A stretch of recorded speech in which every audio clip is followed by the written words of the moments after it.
John Newton was born in the year 1725 on 24th July. And he was born in England, London. And his mother, when he was very young, took good care of John Newton. She brought him up in Christian faith, made sure that he heard about the Bible. But it so happened at the age of 6, when John Newton was only 6 years old, his mother passed away. And this passing away of his mother had a great bearing on the life of John Newton. As his mother passed away, he went away from the faith. Under the care of his father, who was a captain in the sea, he went far away from God. And going far away from God, he took up a life which was not in keeping with what his mother had taught him. He began to live an immoral life, a very loose life. So much so at that time, he was also involved in the transatlantic slave trade. He himself began working on the crew of a ship. It so happened in the year 1748, when John Newton was on the ship, he was on the crew, there was a storm. And in this storm, John Newton suddenly remembered the God about whom his mother had spoken to him. Many years had passed, and John Newton was away from God. But out of the blue, he began to cry to this God of mercy, saying, "God, please have mercy on me. Save my life." And as fate would have it, he found himself on the shore, safe and sound. This incident in the life of John Newton had a very big impact on him. He did not convert his life immediately, but the first step of his conversion took place on that ship. Slowly he began to evaluate his life. Slowly he realized that he has been going away from God, and he slowly started moving towards God. He brought about a big change in his life, and he is the one who wrote this very beautiful hymn, Amazing Grace. We would have heard this hymn, and this hymn is nothing but about himself. My dear friend, John Newton would have thought that God has left him and gone. And that is why he felt that he is crying to God. But that is not the case. God did not leave him.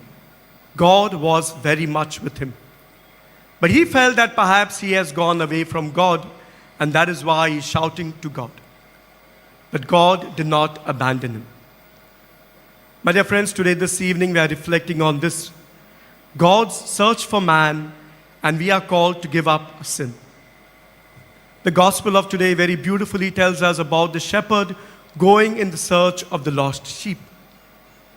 But if we reflect on this Bible, if we reflect on our faith is nothing but God coming in search of us. The entire Bible, for that matter, the central theme of the Bible is God coming in search of us. In the book of Genesis, we have Adam and Eve, the ones who are committed the first sin, eating the fruit of the forbidden tree. And they realized their nakedness, and they began to hide. And how did God call out to them? He said, "Where are you?" God's love for them was still present so much that he is the one seeking out for Adam and Eve. If we continue in the Bible, we have the many times God has made the covenant. Covenant with Noah, covenant with Abraham, covenant with Jacob. And every time this covenant was made, the people of Israel went away from God. But God came back to them. God did not abandon them. And this is very beautifully encapsulated in the lives of the prophets. Prophets going back to the people of Israel, asking them to come back to God. And every time God sent a prophet or the other, inviting the people to come for God, to come back to him. And then we have this beautiful time when God himself sent his son. In a few days we will be celebrating the nativity of Jesus Christ. We will be celebrating Christmas. God's love was so much that he sent his son to seek out for the lost. And that is where we have this beautiful parable of today. where God, the shepherd, searches the lost one. We have the parable of the lost coin. We have the beautiful parable of the prodigal son. God does not abandon. God is coming in search of us. And Jesus, during his lifetime, appointed the apostles to carry on his message of mercy to the far ends. St. Francis Xavier, another example of the one who came, crossed 7 shores to preach about God's mercy, to preach about God's love to people far and wide. My dear friends, we might think that of our sins, because of our sins, God has gone away from us. But there is no sin that God will not forgive. Rather, there is no sin that God cannot forgive. God is merciful. God is loving. God is there searching for us, trying to find us out. He is always constantly present. It could be that we have gone away from him. We have strayed away from him, believing and thinking that we have gone far away from God. But God is very much present in our lives. One of the beautiful ways of coming back to God is the sacrament of reconciliation, where Jesus himself, present in the priest, takes place of the priest. And that is where we have this beautiful grace-filled moment, grace-filled sacrament. Many a times we have not perhaps taken advantage of this sacrament. It must have been years or it must have been months that we have not had recourse to this sacrament. But my dear friends, as we are celebrating the feast, to celebrate the incarnation of Jesus, I believe this is an invitation for all of us.